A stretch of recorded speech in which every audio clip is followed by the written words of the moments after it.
A well-grown, beautiful ring-necked parrot.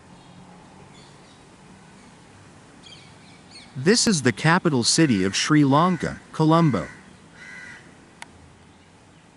This ring-necked parrot is closed in a starfruit tree near a road.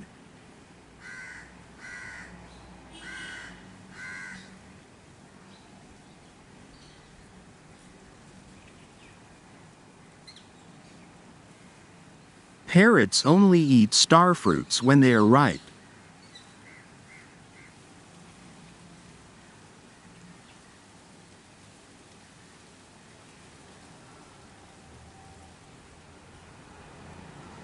Due to the cold December, it is difficult to find ripe fruit on the trees.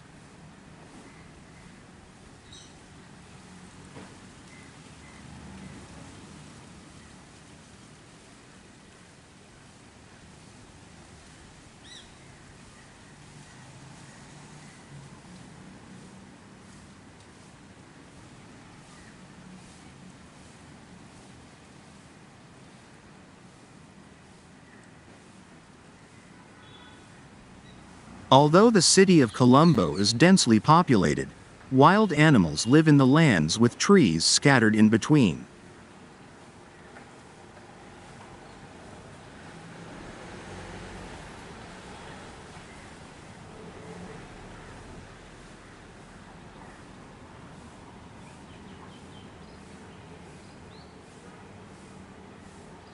Although there are flocks of parrots, it is a rare sight to see a single parrot this evening.